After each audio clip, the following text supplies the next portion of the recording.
کہ ان حالات کے اندر جن میں آج ساری دنیا دبی ہوئی ہے، الحمدللہ امریکہ میں نیو یارک کا یہ مدرسہ جو اپنی الگ ایک شناخت رکھتا ہے اور اللہ نے اس کو قبولیت سے نوازا ہے، اس مدرسے کے اندر تعلیم کا سلسلہ شروع ہے۔ اور آج بخاری شریف جو علم حدیث کی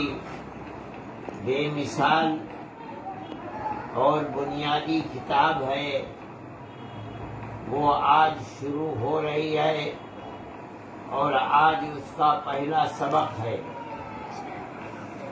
میں یہ سمجھتا ہوں کہ اپنی بے مائگی اور علم کے اعتبار سے تہی دستی یہ چاہتی تھی کہ خود وہ استاد محترم جو بخاری کا درس طلباء کو دیں گے، وہی بخاری کے سبق کی شروعات بھی کرتے، لیکن حافظ برکت اللہ صاحب کے حکم کی تعمیل میں نے کی ہے، اور میں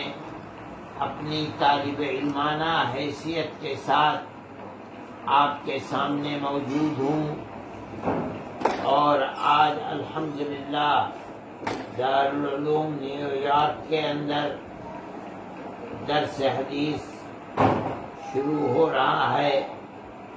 اللہ خیرات و برکات سے نوازے اور بہتر سے بہتر انجام تک پہنچائے۔ اس بات کو طلبہ حدیث کو سمجھنا چاہیے کہ علم حدیث کہا جاتا ہے علم نسب الی رسول اللہ صلی اللہ علیہ وسلم قولا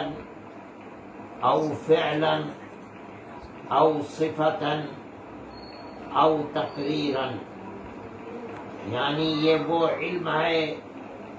جس کی نسبت آقا نامدار سید الانبیاء والمرسلین حضرت محمد صلی اللہ علیہ وسلم کی طرف ہوتی ہے، یعنی اس اعتبار سے کہ آپ نے زبان سے فرمایا یا آپ نے اپنے عمل سے اس کو پیش کیا، یا آپ کا چہرہ انور ایسا تھا اور آپ کا قد و قامت ایسا تھا، آپ کی صفات کیا ہیں، اور یا آپ کے زمانے میں آپ کے سامنے کوئی چیز کی گئی اور آپ نے اس کے اوپر سکوت کو اختیار کیا، جائز یا ناجائز کا حکم نہیں لگایا، تو اس کو علم حدیث کہا جاتا ہے۔ یعنی جس کا مطلب یہ ہے کہ آپ جو کچھ اس کے اندر پڑھیں گے، اس کتاب کے اندر، وہ یا تو آپ کے اقوال ہوں گے کہ آپ نے یہ زبان سے فرمایا، یا آپ کے افعال ہوں گے کہ آپ نے یہ عمل کیا، آپ نے نماز پڑھی، آپ نے سجدہ کیا، آپ نے رکوع کیا، آپ نے تہجد پڑھے، آپ نے جہاد فی سبیل اللہ کیا، کس طرح کیا، نماز کیسے پڑھی، روزہ کیسے رکھا، یا آپ کی صفات ہوں گی کہ آپ اس طرح چلتے تھے، اس طرح نوش فرماتے تھے، کھاتے تھے، اس طرح پیتے تھے، یا آپ کے سامنے عمل کیا گیا، آپ نے دیکھا اور سکوت اختیار کیا، یہ بھی دلیل ہے اس چیز کی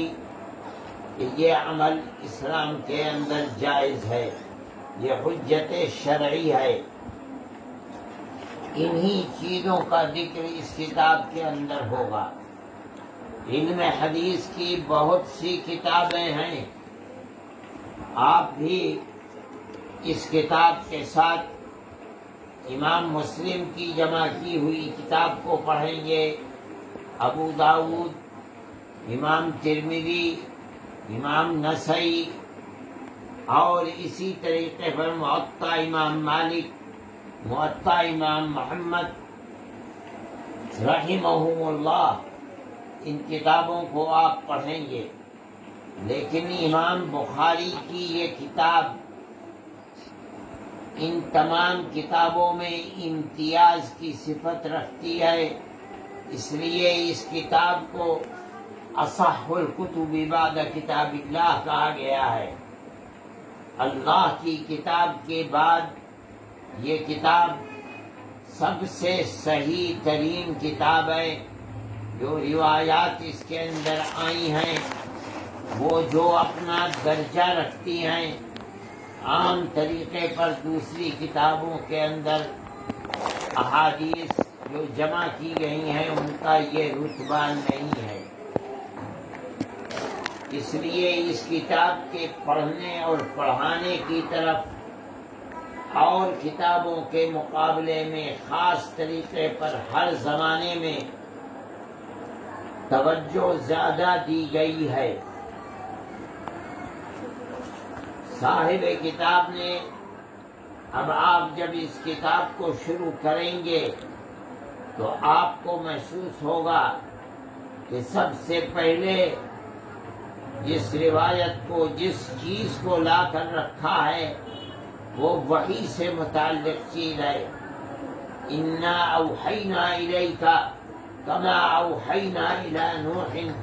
والنبیین من بعدہ۔ امام بخاری رحمۃ اللہ علیہ